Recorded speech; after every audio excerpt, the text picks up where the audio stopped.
आज की इस कहानी में आप देखोगे एक ऐसी दुधारू प्यासी औरत को जो प्रमोशन के लिए अनजान लौंडे की चुस्कियां ले लेती है। कहानी स्टार्ट होती है और हम एलिस को देखते हैं जो किसी काम से दूसरी सिटी जा रही होती है। तभी उसके बगल में एक लड़का रिक आकर बैठ जाता है जिसकी कच्ची में सो रहा शेर एलिस को देखते ही जाग जाता है और ये चीज एलिस देख लेती है। पर इसके बावजूद भी ये दोनों कुछ बात नहीं करते और जब फ्लाइट लैंड होने के बाद एलिस जा रही होती है तभी अचानक से उसकी पॉकेट से एक पेन ड्राइव गिर जाती है जिसे रिक देख लेता है और वो उस पेन ड्राइव को वापस करने के लिए एलिस के पास जाता भी है। पर एलिस अपनी बहन के साथ वहाँ से निकल चुकी थी। रास्ते में उसकी बहन उससे बताती है कि तुम यहाँ पर नहीं थी तो मैंने तुम्हारे लिए एक लड़का पसंद किया है। उसका पूरा 7 इंच का हथियार है और बहुत गहराई से फैलता है। पर एलिस इस बात के लिए मना कर देती है क्योंकि वो अफ्रीकन से नीचे किसी का मुंह में लेती ही नहीं थी। अगले दिन एलिस जब ऑफिस जाती है तो हमें पता चलता है कि वो एक मीडिया कंपनी में काम करती है और यहाँ पर बॉस की एलिस से फायर हो रखी थी क्योंकि एलिस पिछले बहुत समय से सिर्फ एक ही तरह के कंटेंट में गारमेंट घिस रही थी। वो कुछ नया ट्राई नहीं कर रही थी। इस वजह से उनके आर्टिकल के लोमड़े लग रहे थे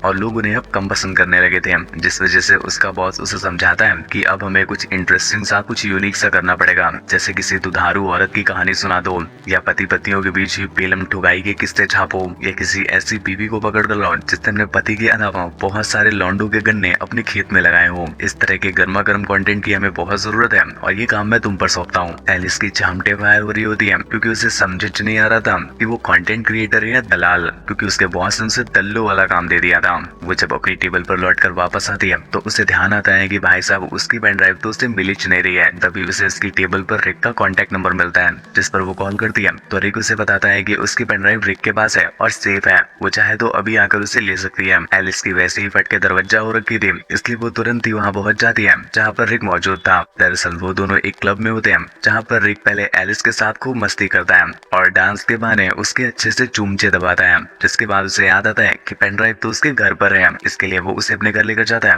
पर एलिस उससे कहती है कि मुझे बस वो प्लास्टिक वाली पेन ड्राइव चाहिए, तुम्हारी पेन ड्राइव को मैं अपने 3.5 mm वाले जैक के पोर्ट में नहीं डालने दूंगी। ये बोल करके वो बाहर निकल आती है जिस पर रिक उसे सजेस्ट करता है कि चलो अच्छा ठुकाई ना सही, ऊपर से चुमचाटी कर लेते हैं। इस पर एलिस उसे ज्ञान की गोलियां देते हुए कहती है कि बाबू तुम्हें कॉम्प्लेन पीने की जरूरत है जिससे तुम्हारी सारी रुकी हुई हाइट बढ़ जाएगी और जब हाइट बढ़ जाए तब बताना, मैं अपनी गहराइयों से नाप कर बताऊंगी कि तुम्हारी हाइट सच में किसी लायक है या नहीं। इसके बाद एलिस रिक से कहती है कि वो उसे घर पर छोड़ दे। तभी हम एलिस के कुछ एम्प्लॉयज को देख पाते हैं जो एलिस पर नजर रख रहे थे और रिक जब एलिस को हेलमेट पहना रहा होता है तो पीछे से ऐसा लग रहा था कि जैसे वो उसके चूमचे पी रहा हो। ये देख करके वो तुरंत इसकी फोटो क्लिक कर लेते हैं और सोशल मीडिया पर अपलोड कर देते हैं। अगले दिन एलिस जब ऑफिस में जाती है तो वहाँ के सभी कलीग उससे टिप्स मांगने लगते हैं कि प्लीज मुझे भी सजेस्ट करो कि मैं अपनी दूध की डेयरियां कैसे बढ़ाऊं। एलिस को समझ नहीं आता है कि ये सब पागल हो गए क्या जो उससे ऐसी बहकी बहकी बातें कर रहे हैं। तभी एलिस की असिस्टेंट उसे आकर बताती है कि कल रात उसकी दूध की डेयरियां पिलाते हुए एक वीडियो वायरल हो गई है। ये देखकर एलिस की फटके हाथ में आ जाती है कि ऐसा तो उसने कुछ किया भी नहीं था। जिसके बाद वो सीधा बॉस के पास जाती है पर यहाँ पर बॉस की तो जैसे मानो निकल ही पड़ी थी, जिस पर वो एलिस से बहुत खुश था और वो उसे प्रमोशन तक देने की बात करने लगता है। जिस पर एलिस को समझ में आ जाता है कि एक बहुत अच्छा चांस है प्रमोशन पाने का। इसलिए अगले दिन वो बिना कच्ची पहने और एक गर्मा गर्म ड्रेस के साथ सीधा रिक के कॉलेज पहुंच जाती है और वहां पहुंचकर उससे कहती है कि कॉफी छोड़ो, मुझे तो तुम्हारा मलाई शेक पीना है। जिस पर रिक बहुत खुश हो जाता है और उसके साथ चलने को रेडी हो जाता है। पर पहले एलिस उसे अपने ऑफिस ले जाती है जहाँ पर सभी एम्प्लॉयज के गारमेंट से धुआं निकलने लग जाता है क्योंकि एलिस ने इस उम्र में भी एक जवान लौंडे को सेट कर रखा था। खैर अगले दिन उनके ऑफिस में एक फैशन शो होता है जिसमें एलिस रिक को भी अपने साथ लेकर जाती है और यहाँ पर उस कंपनी की ओनर भी आई हुई थी। यहाँ पर काफी सारी लड़कियां रैंप वॉक कर रही होती है। तभी अचानक से एक का पैर मुड़ जाता है और वो नीचे गिर जाती है। रिक जब ये देखता है तो उसके तरबूजों पर सपोर्ट देते हुए उसे उठाता है और ये चीज उसकी कंपनी की ओनर भी देख रही होती है। अगले दिन जब ऑफिस में पार्टी होती है तो सभी लोग डांस कर रहे होते हैं और एलिस भी रिक को अपने साथ डांस करने के लिए बोलती है और इस बीच वो सभी के सामने अपने चुमचे निकालकर रिक के मुंह में डाल देती है। रिक भी इतने दिनों से प्यासा होता है इसलिए वो उसके चिकने चूचू को अपने हाथों में ले लेता है और फिर मुंह से चूसना स्टार्ट कर देता है। ये सब कुछ एलिस अपने बॉस को दिखाने के लिए कर रही होती है।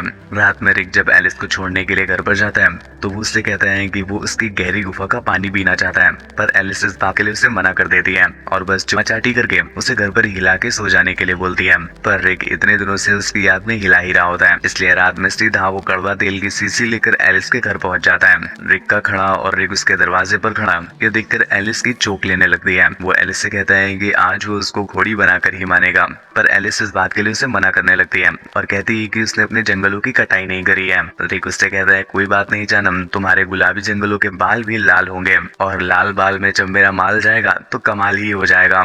ये बोल करके वो उसके साथ चुम्मा चाटी स्टार्ट कर देता है, पर अभी भी एलिस उसको देने को तैयार ही नहीं हो रही थी।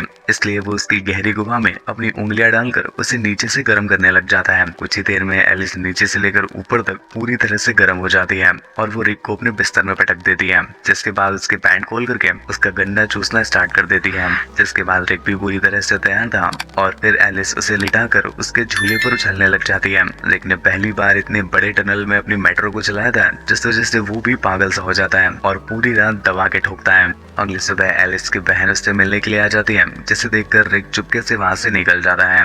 पर एलिस को एक बात समझ में आती है कि भले ही रिक का नुन छोटा है, पर उसकी ठुकाई की स्किल्स बहुत तगड़ी है। इसलिए अगले ही दिन से जब उसकी गुजिया का शीरा लीक होता, वो तुरंत ही रिक को फोन कर देती, जो उसका शीरा चाटने के लिए आ जाता था और शीरा चाटने के बाद वो उसके सारे मुंह से उसको अपना क्रीम रोल चढ़वाता था। इस तरह से इन्होंने खुदाई मचा मचा करके आतंक फैला रखा था। ठुक ठुक के कुछ समय के बाद एलिस भी अब ठुकाई से बोर होने लग जाती है। अब रिक का गन्ना भी उसने इतना चूस लिया था कि अब उसे रिक के गन्ने में भी मजा आना बंद हो गया था, जिस वजह से एलिस अब बोर होने लग जाती है और उसे लगता है कि अब उसे रिक के साथ पिलाई करने में मजा नहीं आ रहा है। वो रिक से कहती है कि बाबू अच्छा एक काम करते हैं, अब तुम हिला कर ही सो जाया करना, क्योंकि मुझे पेलने की औकात तुम्हारे अंदर अब रही नहीं। ये बोल करके वो उसके साथ अपने सारे रिश्ते खत्म कर लेती है। पर अगले ही दिन एलिस के ऑफिस में एक मीटिंग हो जाती है, जिसमें उसकी ओनर आई हुई थी और वो कहती है कि इस बार मुझे मैगजीन में एक अलग चेहरा चाहिए। तभी उसे रिक की याद आती है, जिसे उसने उस फैशन शो में देखा था और वो उस चेहरे को सेलेक्ट कर लेती है। ये सुनकर एलिस की फटके 64 हो जाती है, पर उसका बॉस बहुत खुश होता है, क्योंकि उसे तो यही चिल लग रहा था कि एलिस अभी भी रिक से ठुकवा रही होगी। तो उसका चेहरा लाना तो बहुत ज्यादा आसान काम है और इसमें तो खर्चा भी नहीं लगेगा। एलिसा बॉस को समझाने की बहुत कोशिश करती है, इवन वो अपने चुमचे खोल करके भी अपने बॉस को पिलाने लग जाती है। पर रसीले दूध पीने के बाद भी वो कहता है कि ना ना ना ना ना, मैंने ओनर को जबान दे दी है, तो अब तुम्हें उस लौंडे को पकड़ कर लाना ही होगा, वरना एक काम करो, अपना बोरिया बिस्तर समेटो और यहाँ से अपने मोटे चुमथड़ों को लेकर निकलती बनो। एलिस अपनी नौकरी को खोना नहीं चाहती थी, इसलिए वो अगले ही दिन से रिक के चुमथड़ों में कड़वा तेल लगाने लग जाती है। पर रिक की गामन तो ऐसी फूल गई थी, पिचकने का नाम ही नहीं ले रही थी। वो उसे काफी तेल लगाती है, पर तेल का स्टॉक खत्म हो जाता है। लेकिन रिक के चुमथड़ों की सूजन में कोई अंतर दिखाई नहीं देता, इसलिए वो सीधा उससे मिलने चली जाती है। अब भाई साहब लौंडा चाहे कितना ही सख्त क्यों ना हो, लड़की उसके घर पर अकेली आई है तो उसका नूस के अंदर पिघलापन ला ही देता है। यहाँ पर एलिस से अपनी गुलाबी गुजिया दिखाते हुए उसे एक कॉफी डेट पर चलने के लिए मना लेती है और यहाँ पहुंचकर वो एक बार फिर से कड़वा तेल का जुगाड़ लगाती है और फिर उसे लगाते लगाते कहती है मुझे तुम्हारी हेल्प की जरूरत है। पर रिक ये सुनते ही वर्चुअली उसके चुमथड़ों पर लात मार देता है, क्योंकि उसे पता था कि इस बार फिर से एलिस उसकी गामन लेने ही आई है और लेकर के वो उसके अरमानों में सू करके निकल जाएगी। एलिस उसे गहरी गुजिया का लालच भी देती है, अपने रसीले गाढ़े दूध का ऑफर भी देती है, पर रिक हर चीज के लिए मना कर देता है। पर अगले दिन पता नहीं उसकी क्या बुद्धि सटकती है, तेल तो छोड़ो वो अपनी चुमत का पानी तक नहीं लगाती, पर फिर भी वो सीधा शूट में पहुंच जाता है। लेकिन यहाँ पर उसके फ्रेंड रिक को समझाते हैं कि एलिस ने तुम्हारा बहुत फायदा उठाया है, उसने तब तक अपनी काली गुफा तुमसे चटवाई जब तक उसकी काली गुफा गुलाबी नहीं हो गई, और जब उसकी काली गुफा गुलाबी हो गई उसने अपना रेट 300 से बढ़ाकर 6000 कर दिया और अब देखो 6,000 के लौंडे उसको पेल रहे हैं। पर जब उसकी दोबारा काली पड़ने लगी तो फिर वो तुम्हारे पास चटवाने चली आई है, इतना चाट चाट करके तो तुम अपनी जबान काली कर लोगे। रिक को ये बात समझ में आ जाती है, पर वो एलिस से अपने लमंड के साथ साथ दिल से भी प्यार करता था, इस वजह से वो शूट तो करा लेता है। पर एलिस को वहाँ पर धर गरियाता भी है कि बाबू तुमने तो बस मेरा छोटा लिख देखा, मेरा बड़ा दिल नहीं देखा। तुम्हें ठोकने के बाद मैं तुम्हारे चेहरे पर जो मलाई गिराता था सोचो मैं अपने हाथ से साफ करता था, अगर सिर्फ ठुकाई का ही प्यार होता तो झामट कभी ये ना करता। पर मैं तुम्हें क्या बताऊं, तुम्हें तो बस 6,000 वाले क्लाइंट चाहिए, इसलिए अपनी गामन में कड़वा तेल लगाओ और घोड़ी बन जाओ, हो सकता है कोई यहीं पर तुम्हें पेलने चला है। रिक की ये सारी बातें ऑफिस के वो सभी कलीग भी सुन लेते हैं और उन्हें समझ में आ जाता है कि अभी तक उन्हें लग रहा था कि रिक हर रोज एलिस की गामन मारता होगा, पर यहाँ पर तो को समझ में आ रहा है कि वर्चुअली एलिस ने ही रिक की गारमेंट ले ली, जिस वजह से उसके बॉस को भी बहुत बुरा लगता है और वो एलिस को नौकरी से निकाल देता है। इसलिए वो सीधा रिक के कॉलेज पहुंच जाती है और इस बार वो कड़वा तेल का काफी बड़ा वाला स्टॉक लाई थी, जिसकी बरसात वो सीधा रिक की गारमेंट में कर देती है। जिसके बाद लगा कि इतना चाटती है, इतना चाटती है, इतना चाटती है कि रिक के बोले हुए चुम्बन पिचक जाते हैं और वो भी उसके साथ दोबारा चुम्मा चाटी बेलम पाली करने के लिए मान जाता है। और इसी के साथ ये कहानी यहीं पर एंड हो जाती है।